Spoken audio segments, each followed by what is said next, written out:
Hello! Welcome to the Faith Science Podcast. My name is Tyler Bublitz, and welcome back to the 15th Sunday after Pentecost for the week of September 1st, 2024, and I'm excited to have you here. I'm excited to dig in this week's podcast, and I'm excited as the calendar flips to September. It's kind of this unofficial beginning to, at least here in the Northern Hemisphere, the beginning of fall. As we are heading into, at least here in the United States, the Labor Day weekend, it's kind of the unofficial ending to summer. We have this transition with people as you have younger people going back to school, whether it be grade school, high school, college. There's just a different energy. There's different routines that start to redevelop as that change happens. We start seeing potentially different people coming back and being part of the faith community that maybe were a little busier during the summer, working on some different projects or things of that nature. So there's just a different energy, a different feel as we are moving into the beginning here of this September season. And as we have talked about still being the season after Pentecost, there's still this growth phase. And as we are kind of entering the home stretch here of the church year, which ends near the end of November, we have then this differing kind of excitement and continuing to grow here as we are kind of wrapping up yet another church year quite quickly. But I think it's an exciting time of year, it's invigorating time of year, and I think it leads really well into the question that we had for last week, which was, where are you curious? And I think we got a really good response this week. One of the listeners stating people in general. The aspect of having people coming together, talking with them from different walks of life. This person talks about on different boating trips being able to have what they quote had dock talk of going and just talking to people, hearing their stories, hearing what they've learned, hearing about different things with boating. And I think in a world in which we're in, where there is a lot of divisiveness, there is times where we really get consumed with the differences. It's really good to remember and wonder about people in general, and remember that people are overall quite good and that there is a lot we can learn from people, and it's something that we should be encouraging and trying to figure out ourselves. Being able to spend more time around people so that we continue to grow and learn and think about and learn from each other and see how God is continuing to impact each of us. So let's just jump into it for the text for this week. One of the Old Testament texts that you can have is from Song of Solomon, chapter 2, verses 8 to 13. Remember now, Song of Solomon is typically credited to be written by Solomon, and this is kind of a aspect here that we get of Solomon, just the love that Solomon has for the Lord, especially early on in his rule. But the voice of the Lord of my beloved, in listening and just comparing the love like a young gazelle or a wild stag, this wild animal just prancing and galloping, and just this abundance that we see from this idea of how it is unbridled. It's this all-encompassing love that we have because of the relationship that we have with God. The psalm that goes with that is Psalm 45, verses 1 and 2 and 6 through 9. And this then continues to play on that theme. As stated in verse 1, my heart overflows with a godly theme. I address my verses to the king. My tongue is like the pen of a steady scribe. This idea of how the Lord is empowering, the Lord is worth spending time and effort and even in ways offerings for, this all-encompassing type of honor that we are giving to the Lord. The other Old Testament text this week is out of Deuteronomy chapter 4, verses 1 and 2 and verses 6 through 9. This is then talking about the law and how the law is given to be able to help us have closer relationship with God and lead us on those right pathways, along with as we are going into this wisdom and as we are spending time in this law, it will guide us to wisdom, being able to understand these statutes. And in doing that, we will be in certain ways set apart because we are living in a different way. And that when we are living this different lifestyle, this is something that should be passed on from generation to generation to generation, that this connection that we have with God, the way that it instructs us to be able to go and guide ourselves throughout this life, then should also be something that is passed on. The psalm that goes with that text is Psalm 15, all 5 verses of it. And this is one of those texts where it is, what do we have to do to be able to abide with the Lord? And it's recognizing here in verse 1 to being able to abide in the holy tent, abide on the holy hill. Remember that this is still a time when the Ark of the Covenant is being brought and carried, and then you're going to build like a tabernacle, a sacred tent where the Lord is. So what do I have to do to be able to prepare to be in front of the Lord, and being able to recognize that in doing this, it's not just this preparation process, it's this whole body, this whole life encompassing thing, that we are watching what we say, that we are watching who we're around, that we're keeping our eyes toward the Lord and making sure that we're not being distracted, that we are being courteous with the people around us and making sure that we are really truly embodying this message instead of just quickly preparing for it. The New Testament text or epistle text this week is out of James chapter 1 verses 17 to 27. This then is a text on talking a little bit more about this love that God has for us is all encompassing, is all fulfilling. And in doing that, then, like we kind of stated, this is going to challenge us to be able to live in a different way. That because of who we are, because we are hearers of this, because we are filled with the Holy Spirit and we are trying to share this message with others, we are also going to be walking in a different way. We are going to be pursuing different things. We are going to be looking at the world in a different way. And this does not mean that we are just this super religious type of person. It is that we are embodying the message of who God is and sharing that amongst the world. And that doesn't necessarily mean it's purely into a religious practice. It is that we are encompassing the love of what God has for us to be able to be shared and shown to others. The gospel text this week then is out of Mark chapter 7 verses 1 to 8, 14 and 15, and 21 through 23. This then kind of ties a lot of these different texts that we've been having together this week, but it's the Pharisees are in Jerusalem. They are noticing, as they quote, that the disciples are eating with defiled hands. They are not washing them. And this is going back to the Deuteronomy text. This idea that it was in the law that you're supposed to wash your hands and make sure that you are using specific types of cups and kettles. And so this is one of the things then that the Pharisees bring up with Jesus. And Jesus kind of turns it back on them. That this, to them, has become this religion. That this is something that is separating people. That this is something that then has become this way of, I do this and look how great that I am, instead of it as a practice of Thanksgiving. It being a practice of uniting and bringing you closer to God, it has become something that is a dividing thing.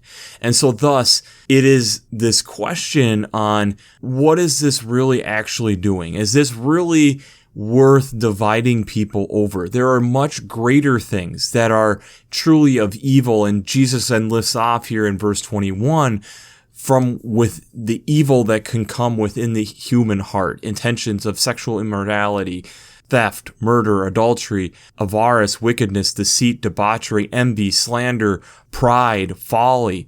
All these things defile a person much more than defiled hands or having dirty hands. This recognition on what is it worth separating and dividing people over, and making sure that we are part of and recognizing that we are trying to get closer with God, and these other things that Jesus lists off here in verse 21 to 23 separate us a lot further than having defiled hands.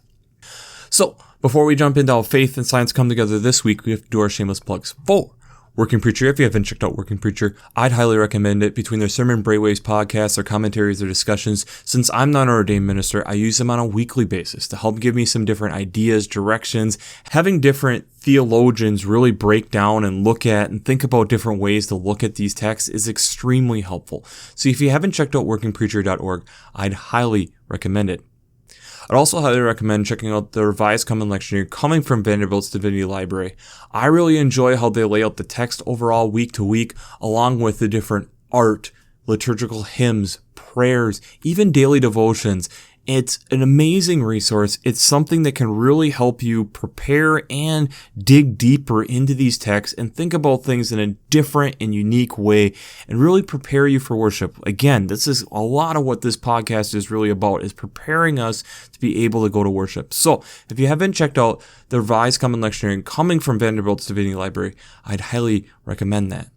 Finally, I'd also highly recommend checking out the Green Blades Preaching Roundtable and the Green Blades Rising publication. This either weekly reflection or monthly newsletter goes through a lot of ecological echoes, implications, and urgencies to be able to bring into your weekly preaching, along with different ecological ideas and habits that can be brought up and done in your day-to-day life. It's a great resource to be able to help connect your day-to-day life and your ecological faith that might be also something that is very passionate for you. And if that's something that you really enjoy and you enjoy listening to this podcast for a half an hour each week, I'd highly recommend checking out the Green Blades Preaching Roundtable and the Green Blades Rising publication. Those will be the first link down in the show notes. It is nice to be back in Mark. It is nice to be that we're not digging into deep theology immediately. But I think there is also some things here that we also have to still kind of decipher and go through. Remember that the Pharisees at this point are still the leaders within the tabernacle, within their churches at this point, and they are trying to live out the law to the letter of the law, every T crossed and every I dotted. They are trying to do it. But what is Jesus really pointing out here? Jesus is pointing out that this has become more of a routine and that the power of what has happened within doing this has been lost. And that now it has gotten this point of pointing out the things that they're doing wrong and how they are excluded from things instead of actually welcoming them in. Yes, washing their hands, and especially being in the 21st century, we understand how important that is and why, from this side, we understand why God would have instructed people to do that. The amount of germs and different things to be able to help prevent disease is amazing that the simple thing of washing hands can do. And also the different types of cups and kettles that are being instructed would be a lot less likely to have bacterial transmission within those types of kettles and cups. But now the Pharisees are using this as a dividing tool instead of a uniting tool. And so that, to me, is when I'm looking at these texts, it is something that is really being brought out and really shown here, is what is the line here of something that unites people versus something that divides people. And actually, when I was looking at and thinking about this text, there is something that I feel like we really do need to talk about. It's something that is seen as a great uniter of the world, but yet there are certain aspects of it that still need a lot of work to really unite the world. And that is the Olympics. Now, we just had the Olympics in Paris this last month, and actually, if you're wanting more Olympic coverage, the Paralympics are actually starting this week. August 28th through the 8th of September is the Paralympics. And it's kind of interesting to think about what is the separation point for some of these different things, along with what items should be used within the Olympics. Let's dig into that a little bit more. When we think about the Olympics, we think about it from the aspect of this is trying to show what is the best that the body is capable of doing. What is our bodies able to do, and the amazement that we can really truly see within the human body. Now, on top of it, we also then get the nationalism that we all get, and that's a whole nother conversation for another day. But it's this idea that it should be human versus human, no matter where you are in the world, that you are given the equal opportunity to be able to compete in these games. But is that really the case?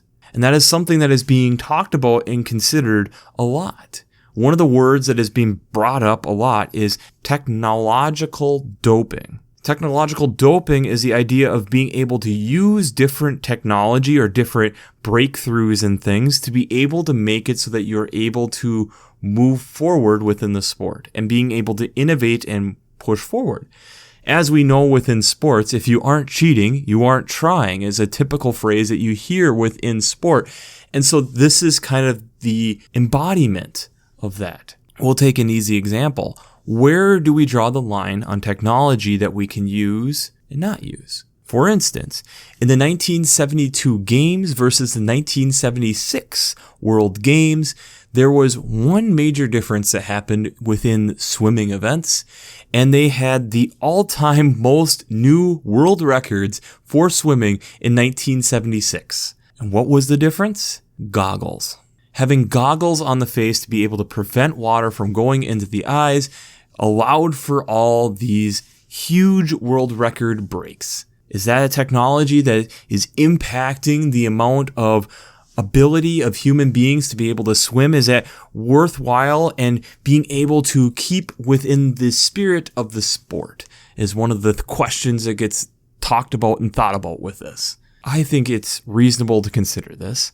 And a lot of times there is kind of this process of what should be looked at and considered for these new types of advancements within the sport. So first thing is it dangerous? Hence why Major League Baseball doesn't use aluminum bats. It would look to be that the ball would come off the bat so fast it could be actually dangerous not only to the players but potentially to the fans as well. Okay, so if it gets beyond that one, is it against the spirit of the sport? AKA, can everyone use it? Is it fair to the record books? Does it artificially enhance performance? Hence why steroids aren't typically used. And you think of this as being really cut and dry. But let's go back to the 2008 Olympics, where we had the laser razor suits within swimming. They imitated shark skin and was able to reduce the amount of drag on the body while compressing muscles to reduce vibration within the muscles,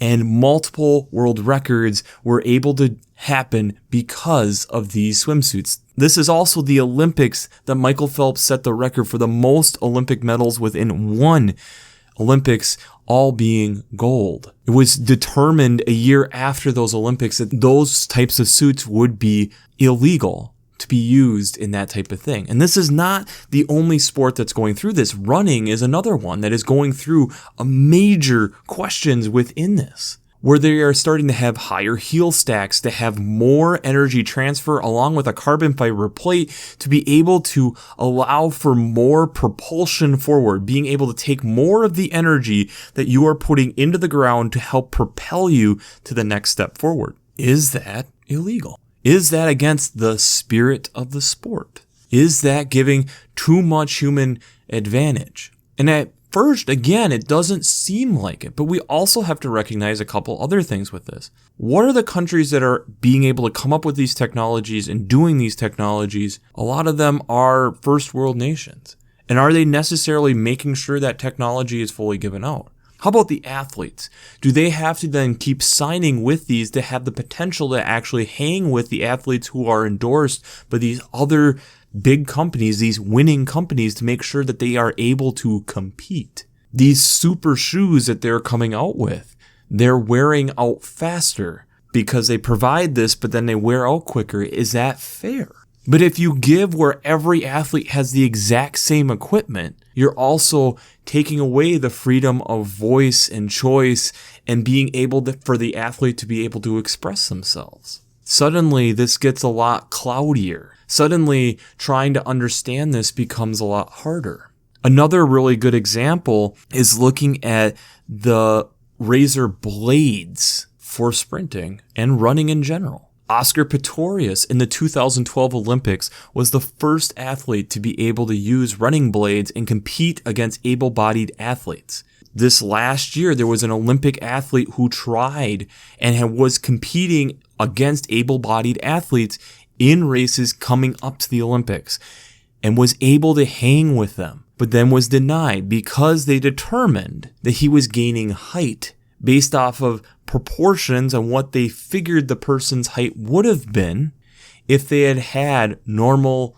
lower limbs. So instead of running at his normal 6'2", it was determined that he would have been 5'9", and thus it made it so it was all but impossible after learning and training at 6'2" to suddenly switch to whole new blades. Now, granted, that allows and opens the door for the Paralympic Games, but it also gives this thing of you're not worthy.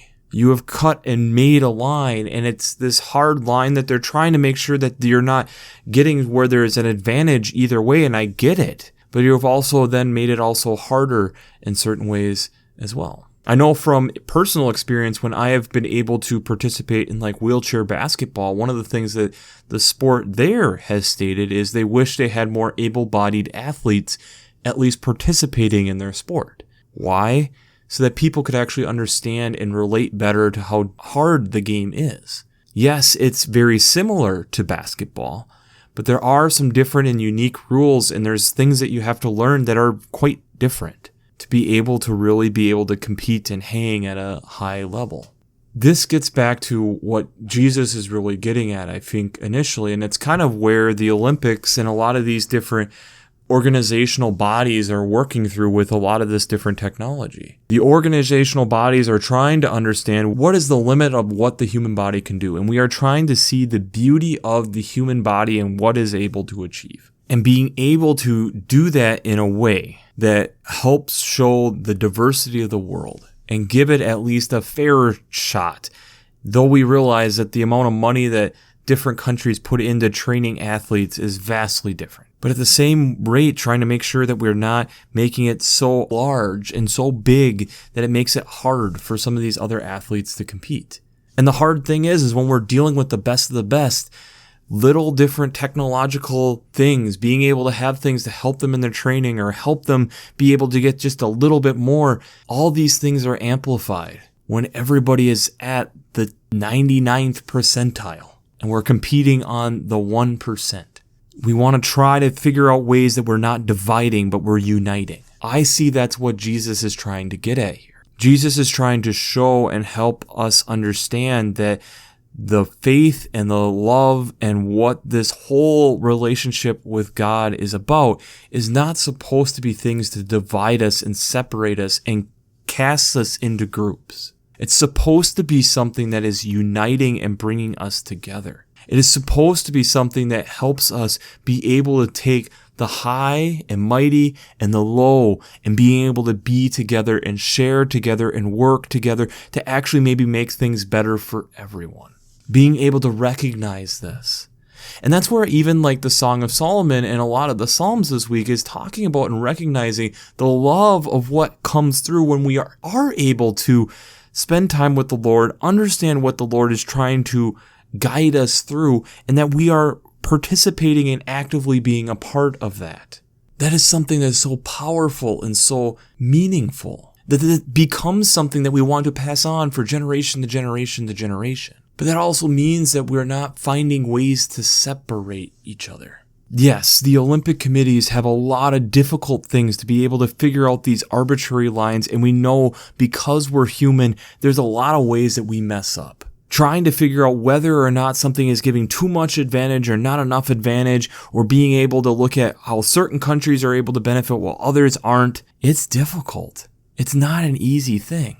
And when we try to make it so cut and dry, so easy to understand it's black or white, like what the Pharisees said, I think we end up finding ourselves in a lot more trouble because a lot of times then we're not listening and spending time to understand the heart of what these people are, and it makes it hard for us to be able to love. We have to understand what Jesus kind of brings up here in verses 21 through 23 in the John text, the truly things that are really going to slander the whole thing. Yeah, I can argue and agree with anabolic steroids being able to be used to buff up and make you artificially strong. That is probably against the spirit of the sport. I can say that. I can agree with that. But if somebody's recovering from an injury, at what point is a steroid helping them be able to get back to their previous level? And where is that line? At what point is it too long? At what point is it not long enough?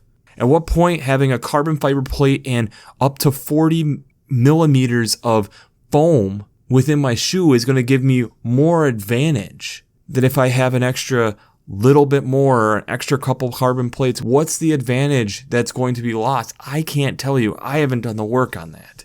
But I also know that setting some types of standardized rules, but also figuring out ways that all these people are able to have similar type items to be able to compete does make it so that we can really truly celebrate the accomplishment of what us as human beings can be. And that, to me, is what the spirit of the Olympics is all about. But we also, within that, can't totally cut ourselves short and say that we can't have any of this and thus we quit moving forward. It's just like within our faith, we have to be able to continue to grow. We have to continue to allow for alternative ideas or alternative viewpoints. And yes, there's still sifting and things we have to figure out with that. But we do not look at God the same way that we did 250 years ago, 500 years ago, 1,000 years ago. And that's healthy. That's good. We've continued to grow. We've continued to pass this along for generation to generation for all of us to continue to grow and learn. It's hard because in that there might mean that there's certain traditions or certain things that also need to be let go of, that they no longer apply,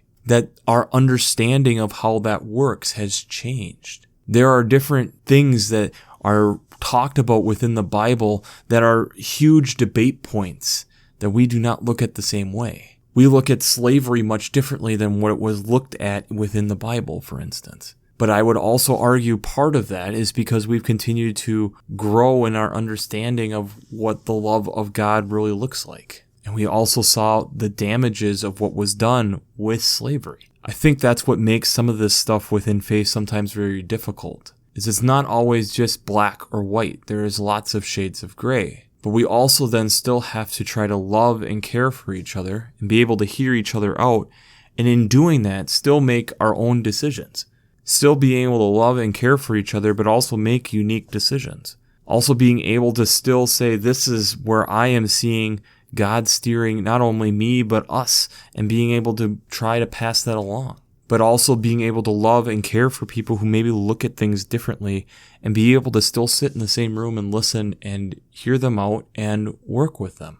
And I think that's something that the Pharisees are very quick to say it's either this or it's that. And if you're not with us, you're wrong. And I think there is an aspect here where Jesus is trying to teach them there's more nuance here. We have to recognize what defiles the outside and what defiles the inside. We have to understand what are the things that truly give a huge advantage and what are the things that we can figure out ways to make this so it's fair. And I think that's the difficult thing that we have to deal with. I think it's a difficult aspect of just faith in general is for us to continue to work and be in this mode and constantly deciphering and constantly working things out. But it's also as we continue to turn to the Lord and as we continue to seek and pursue where the Lord is steering us, continuing to learn where Jesus and the Lord have been and being able to guide us and steer us to where we need to go next, it allows us to be able to move closer and ask deeper questions than we were before.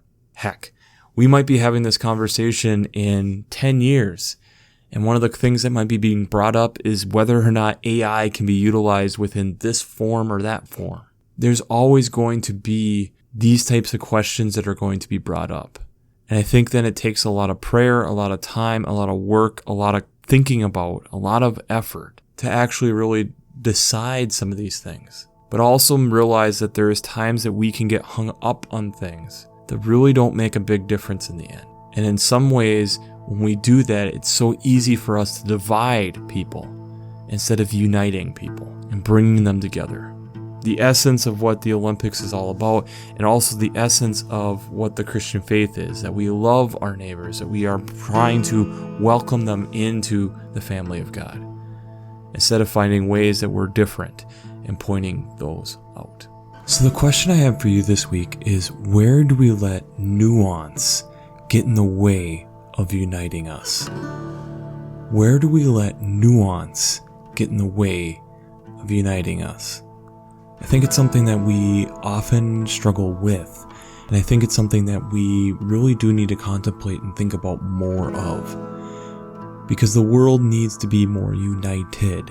And I think a lot of times we as people and we as the church do a great job at dividing people instead of uniting people. So, we'll wrap this up as we always do. I pray God blesses you through your faith and amazes you through science.